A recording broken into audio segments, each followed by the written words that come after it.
Hello, ladies and gentlemen. Welcome to the Telescope Podcast. What's up, everybody? Everyone in this place, if you can do a handstand, I want to see your feet up in the air right now. Wave them around. Welcome to the Telescope Podcast, the show where we look at geek culture through the spyglass of faith. Matthew Seipel Anderson here. Thanks a whole bunch for listening to the show. Well, we're going to talk about Star Trek today, because it's been a little while since I've done a show focused on Star Trek. But first, like always, I want to talk a little science. Now, this science segment is dedicated to my neighbor who recently passed away. His name was Ed. He was a nice old guy, even though the first conversation I had with him was him basically yelling at me that I needed to cut down the big oak tree in my backyard. And that is a true story, by the way. But he was a very nice guy. We got to chatting, all the time across the fence. But Ed reminded me of my own grandfather, because he would bring out this big steel barrel out of his garage. And around here, I don't know if other parts of the country it's the same way, but around here, a lot of the old-timers have what we call a burning barrel. And it's just what I described, a big old barrel, always completely rusted from years of burning garbage. And so on cloudy days, Ed would sneakily bring out his burning barrel into the backyard and burn garbage, right? Particularly like cardboard and paper and stuff like that. And it always just made me laugh, like, dude, why are you burning all that stuff? Recycling's free, right? Like maybe in 1950 you saved on your garbage bill by burning your garbage, but not in 2018. But anyway, it's one of those old-timer things. But anyway, speaking of old oil drums, I've been hearing lately advertisements for ExxonMobil. And ExxonMobil must be trying to improve their image or something, because they have been advertising the fact that they are developing eco-friendly biofuels. And there's a pretty cool story. I mean, I guess it's kind of interesting. It's a little technical, but I'll put the link in the show notes. It's a link, or the link will lead you to a story on the ExxonMobil site. And it details how they are doing all this research into using algae to create new types of fuels. And so I was just going to read. You know what? I don't think I am going to read much from it. It's basically, if you read through the story, it just goes through how algae consume CO2. They produce these must be like genetically modified algae. But, they can use land that's not really usable for farming, and they don't even need fresh water to cultivate these algae. And then the algae produce chemicals that can be used to create substances that are similar to ethanol. So it's an interesting frontier that ExxonMobil is investing in, and I think it's super cool. I mean, as a person of faith, I am a believer that we should take care of our world to the best of our ability, and that is something God put into us. I mean, He gave us this world, and we're the only sentient critters running around in this thing, and so I think it's our job to take care of it. So, I don't know, that excited me, and I thought it was worth sharing on the show. So there you go. There's your science segment for today. If you want the nitty-gritty details that will put you to sleep, head on over to the link, or head on over to the show notes where you can find the link to the show. All right, let's talk Star Trek. Gotta love it when the host trips on his own tongue. I'm trying to crank this podcast out quickly because I have to pick up my son from daycare. You notice a theme here? I've mentioned it a few times in the show that I try to crank these out at the end of my workday when I've got a little spare time. So anyway, let's talk a little Star Trek before I have to run out the door. Go to treknews.net if you want a great source for Star Trek news. Well, on that site, I found the lead story right now is all about San Diego Comic-Con releasing a bunch of new stuff about Star Trek Discovery, a bunch of reveals and teases, for season 2, which is like, the big thing happening in the Star Trek world right now. In a nutshell, they talked about how the show is season 2 is going to reveal a little bit more about how Star Trek Discovery fits into the overall Star Trek timeline. They talked about bringing in the character Pike, Captain Pike, who, if you recall, was Captain Kirk's mentor, and I believe Captain Pike was in the very first episode of the original series. So they're hearkening back to the roots of Star Trek, which is awesome. And then they also revealed that Spock is coming. And so, I mean, who doesn't love Spock, right? He's got to be like, if not the second most iconic Star Trek character of all time. Well, there's another interesting story on the website, and it's all about this guy named Alex Kurtzman. And apparently he is entered into a production agreement with ABC, and he is going to supervise the expansion of Star Trek on television, and he's expected to develop a new series, a mini-series, and other content opportunities, including a possible animated series. And one other thing that was dropped is the possibility of a Next Generation reboot, which honestly I hope doesn't happen. Don't do it. Don't mess with the Next Generation. It's too beloved. It's too good. Don't mess with it, please. You could do a parallel show like within the same timeline. That would be cool. But anyway, here's a few of my thoughts. I love the idea of a Star Trek miniseries because it would give a lot of focus, right? If you're familiar with how Trek works, in a typical series of Star Trek, you know, there are always episodes that are sort of throwaway episodes, like maybe like a comic episode or a random, spooky episode, like the Halloween episode. And they don't always move the overall storyline forward. They can be fun. They can even be some of your favorite ones. Like I think of the episode Trouble with Tribbles from the original series, right? So, that's one cool thing about Star Trek is it can take these like little asides, but if you had a mini-series, it would have a lot tighter focus, and I think that would be cool. So I'd be all for a mini-series. How about animation? Star Wars has been killing it with their animation. Rebels hit it out of the park.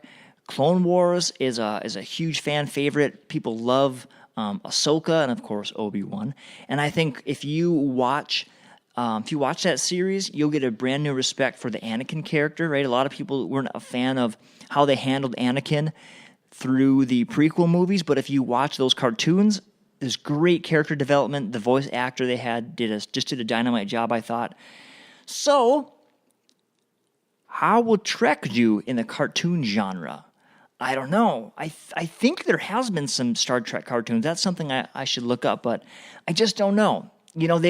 I think if they're going to do it either have to be geared for a little older audience, or they're going to have to go the route of the J.J. Abrams era Star Trek reboot, where it's, faster paced. I just said faster paced, like elementary school paced. Faster paced. I guess that's the right way to say it. I don't know. I'm trying to hurry up here. Let me tell you, though, I want to tell you about my idea for a Star Trek show, and if anyone out there from who is important or from the Star Trek big brass at the studio is listening, here's my amazing idea for a Star Trek show, because here's my biggest problem with Star Trek. And if you're listening and you're my friend, I've probably voiced this to you before. Why? Why do they send the bridge officers on away missions? That is so stupid. It doesn't make any sense. You have a huge starship full of people trained to be flying in space, and yet you send your key officers into harm's way all the time. It's like the worst hole in Star Wars. And I get it because they're the main characters and you wanted them in action.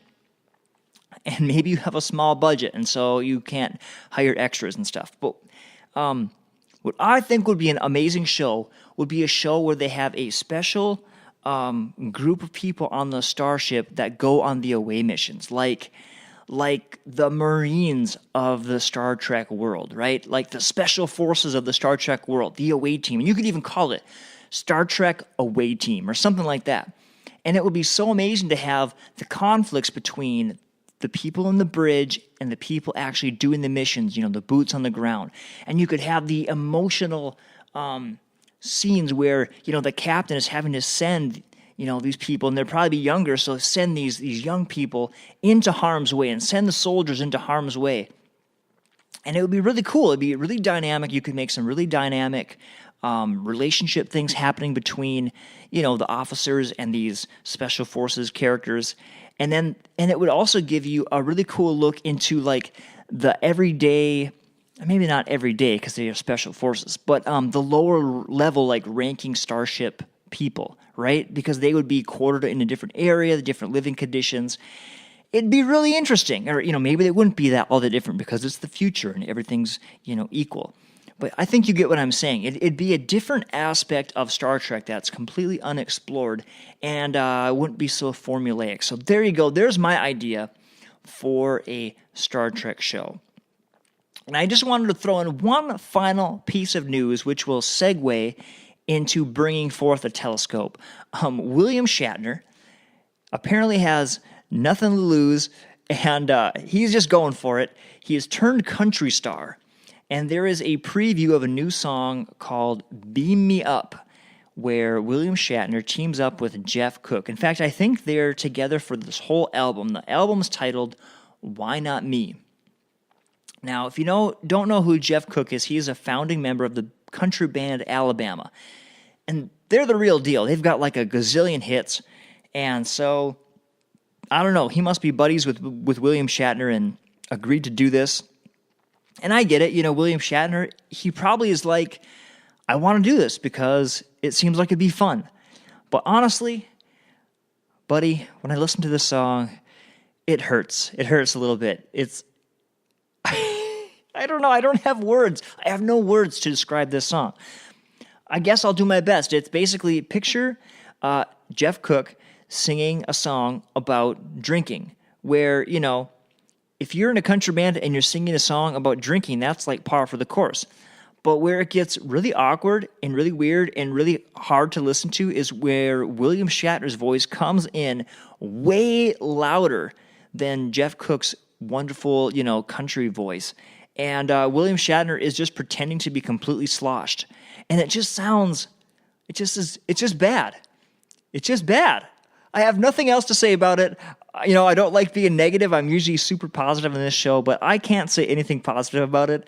But it is so bad, it's actually pretty funny. And so I'll put the link in the show notes. Go check it out if you're curious. It's just like a 30-second preview. You can get a flavor for it. So anyway, with that, we had better Bring forth the telescope. Well, this is the show where we look at geek culture through the spyglass of faith. And the William Shatner bit reminded me of this story from the Bible. It's a bit of an obscure story. It's not one that gets talked, about a lot, but it's interesting. It's David, before he's king, on the run from Saul. And so David runs to the priests, and they give him some food, some bread, and they give him the sword of Goliath, and that's where we're going to pick up the story. And I'm reading this out of the Message, so it sounds very, modern. So David gets the sword of Goliath. He says, "Oh, there's no sword like that. Give it to me." At that, David shot out of there, running for his life from Saul. He went to Achish, king of Gath. When the servants of Achish saw him, they said, "Can this be David, the famous David? This is the one they sing of at their dances. Saul kills by the 1,000, David by the 10,000.